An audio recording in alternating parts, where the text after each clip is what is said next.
자, 경우의 수의 첫 번째 테마 합의 법칙이라고 나왔네요. 1번부터 3번까지 문제에 대한 개념을 말씀드리겠습니다. 자, 합의 법칙이라는 말은, 이런 법칙이라는 말은 선생님 그렇게 많이 중요하게 생각하지 않는데요. 이런 상황입니다. 항상 경우의 수는요, 자, 이러한 레파토리가 있어요. 이 경우의 수라는 것은 시행이 있어야 됩니다. 트라이얼 시행이라고 해서 동일한 반복이 가능하고 결과는 우연에 의해서 지배가 되지만 예측 가능한 실험 또는 관찰을 우리는 트라이얼, 시도, 시행이라고 얘기합니다. 시행을 하게 되면은 사건들이 발생되고요. 이 사건들은 너희가 연상을 할 필요가 있겠죠. 그래서 그 개수를 세는 겁니다. 이걸 세는 거죠. 근데 이 경우의 수를 셀 때 어떨 때는 요 경우 또는 요 경우 이렇게 해서 더해서 세기도 하고, 어떨 때는 어떤 경우를 곱해서 개수를 세기도 하는데요. 이때 이것을 우리는 합의 법칙이라고 얘기하기로 한 거예요. 두 사건을 더해서 묻는 사건에 대한 답의 개수를 낼 때, 경우의 수를 낼 때, 그때를 우리는 합의 법칙이라고 얘기합니다. 그러니까 시행에 의해서 나오는 사건들을 상상한 후 질문 자체가, 경우의 수를 구하시오라는 질문 자체가 어떠한 사건의 개수를 총 합쳐야 될 때, 그때 두 사건을 합쳐서 개수를 센다라는 게 합의 법칙이라는 얘기예요. 거기에 대한 연습을 하고 있습니다. 자, 그러면 요 시나리오에 맞춰서 공부를 한번 해보겠습니다. 자, 1번에서 3번 서로 다른 두 개의 주사위가 있는 거죠. 이거는 시행 전 단계인 어떤 조건이나 어떤 환경 단계죠. 뭐 주사위 두 개가 있는 겁니다. 자, 아직 이제 시행은 일어나지 않았는데 동시에 던졌다. 이제 시행이 일어나죠. 동시에 던졌다. 그러면 요 앞에 있는 주사위는 1 또는 2 또는 3 또는 4 또는 5 또는 6이 나올 수 있고, 그 뒤에 있는 주사위도 그 각각에 대하여 1 또는 2 또는 3 또는 4 또는 5 또는 6 이렇게 나올 수 있어서 경우의 수는 36가지의 순서 경우의 수가 나올 수 있겠죠.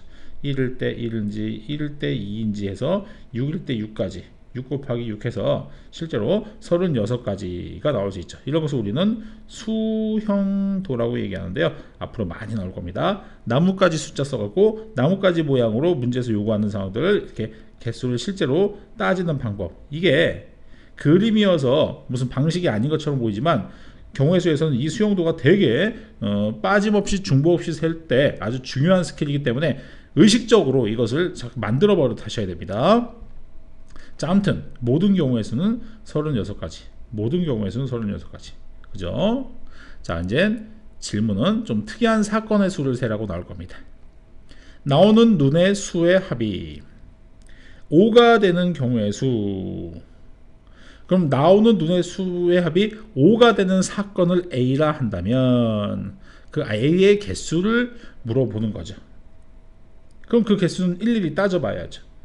합이 5가 되는 경우의 수는 사건 A라 했을 때, 그러면 1일 때 4, 2일 때 3, 3일 때 2, 4일 때 1, 이렇게 4가지라고 얘기할 수 있습니다. 자, 동일한 시행에서 나오는 눈의 수의 합이 8이 되는 사건의 수를 물어봤다면 그 경우의 수를 다 물어보는 게 바로 경우의 수죠. 그러면 그 사건 B라 했을 때 그 사건의 경우의 수는 8이 일어날 수 있는 가능성을 다 세는 겁니다. 2일 때 6, 3일 때 5, 4일 때 4, 5일 때 3, 6일 때 2, 이렇게 5가지라고 놓을 수 있습니다. 자, 3번 서로 다른 두 개의 주사위를 동시에 던질 때 질문이 나오는 두 개의 수의 합이 5 또는 8이 되는 경우의 수. 이게 바로 이 또는 이거나 or 이런 것은 다 얘가 돼도 되고 또는 얘가 돼도 되는 경우의 수를 모두 다 따져보라는 얘기겠죠. 자, 그래서 이게 바로 합사건 A 또는 B가 일어나는 사건의 수를 물어볼 때는 A의 사건의 수하고 B가 일어나는 사건의 수를 더해서 총 9가지라는 답을 낸다. 이게 바로 법칙입니다. 또는이나 이거나가 있으면 합의 법칙을 보통 많이 쓰고요. 그것은 외운다기보다는 당연히 문제에서 요구하는 상황이 또는이라는 논리 구조가 얘가 돼도 된다 또는 얘가 돼도 된다, 모든 것은 몇 가지가 나올 수 있냐, 이런 어떤 논리 접속사가 되는 거죠. 그렇기 때문에 우리는 한쪽만 돼도 되는 경우의 수를 다 물어보는 거기 때문에 9가지라고 해서 당연히 더해야 된다. 그래서 합의 법칙이라는 그것을 꼭 공식인 양 할 필요 없는데 사고를 좀 유연하게 해서 당연히 어떤 상황에서는 더하고 어떤 상황은 곱한다를 그냥 감각적으로 시행해서 간파를 하는 게 아주 중요할 수 있습니다. 뭐가 공식이라고 생각하는 순간부터 머리가 굳어갖고 잘 안 유연하게 대처를 못합니다. 시행에서 사건의 수를 세라고 할 때 당연히 더할지 뺄지, 당연히 곱할지 뭐 그런 거에 대한 것은 너희가 판단을 해줘야지, 이렇게 뭐 무조건 또는니까 무조건 합시다 뭐 그런 식의 어떠한 암기는 4점짜리 문제를 풀 때 또 어려운 문제 풀 때 도움이 안 되는 사고입니다. 일단 합의 법칙이 무엇인지 보여줬어요. 이상.